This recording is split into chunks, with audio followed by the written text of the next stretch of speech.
আসসালামু আলাইকুম everyone, welcome back to another new video. So basically এটা হলো ঈদের 2 থেকে 3 দিন আগে আমাদের কোরবানির গরু কিনে আনে আলহামদুলিল্লাহ। সো সেটাই দেখতে যাচ্ছিলাম, যেহেতু গরুটা রাখা হয়েছিল আমাদের ছোট মামার বাসার গ্যারেজে। সো সেখানে আর কি গরুটা দেখতে যাই, আর এই তো এসেছি আলহামদুলিল্লাহ। এটা হলো আমাদের গরু, যেটা আল্লাহর নামে কোরবানি অলরেডি হয়ে গেছে। সো গরুটা কিন্তু মাশাল্লাহ অনেক ভালো ছিল আর অনেক বেশি সুন্দর ছিল। বেসিক্যালি আমি শর্টগুলো নিয়ে রেখেছিলাম, আমি আগে আপলোড দিব না, ভেবেছিলাম যে ঈদের 1 থেকে 2 দিন পরে আমি সবগুলো ভিডিও আপলোড করব একসাথে। সো বেসিক্যালি সেদিন গরু দেখে টেখে বাসায় চলে যায়, আর এটা ছিল পরের দিন। আমি আব্বু আলিফ যাচ্ছিলাম আবারও বাসায় আর কি আমার ছোট মামার বাসায় গরুটা দেখতে। আর দেখেন গ্যারেজে মাশাল্লাহ কতগুলো গরু ছাগল সব আনা হয়েছে, আর এই তো আমার ভাই এখানে গরুটাকে আদর করতেছিল। এরপরে আমিও যাই, শুরুতে আমি একটু ভয় পাচ্ছিলাম, বাট পরে আস্তে আস্তে ঠিক হয়ে যায়। তো আমিও গরুটাকে অনেক আদর করি। আমার খুব মায়া লাগে কোরবানির পশু, অবশ্যই ওদেরকে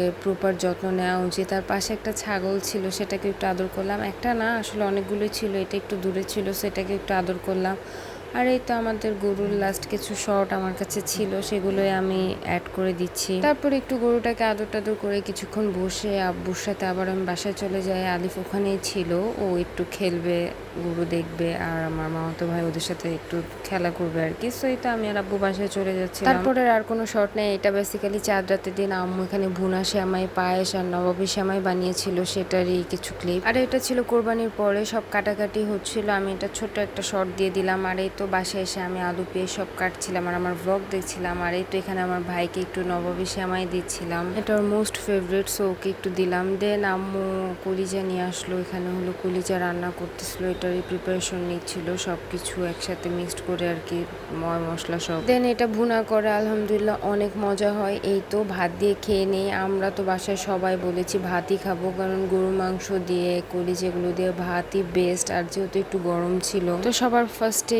কলিজা দিয়ে বিসমিল্লাহ করি। আলহামদুলিল্লাহ আমাদের কোরবানির মাংস এগুলো আর কি, আমাদের কোরবানি গরুর কলিজা ভুনা ফার্স্ট খেলাম আলহামদুলিল্লাহ। এরপরে এই তো সব মাংস নিয়ে আসা হয়, এগুলোই আম্মু ভাগ করতেছিল, সব করতেছিল। দেন আমি আর আলিফ একটু বের হই সব কিছু টুকটাক দিয়ে একটু বিতরণ করতে। এরপর বাসায় এসে দেখলাম আম্মু মাংস বসাচ্ছে, সো এটারই একটা শর্ট নিয়ে রাখলাম। একসাথে একদম বড় হাঁড়িতে আমরা এটা বানাই, যেন এটা একটু ঝুরা হয়। আমাদের বাসার সবার ঝুরা মাংস খুবই বেশি ফেভারিট। সো এই তো আম্মু সব মশলাপাতি দিয়ে বসিয়ে দিল, পাশাপাশি কালা ভুনাও তৈরি করে। সো এই তো এই দুইটা আইটেমই বানাচ্ছিল। দেন রাতে একটু যাই মেজু মামার বাসায়, এখানে অনেক কিছু আয়োজন করে, সব মিষ্টি খাবার, সাথে পোলাও, গরুর মাংস, খাসির মাংস।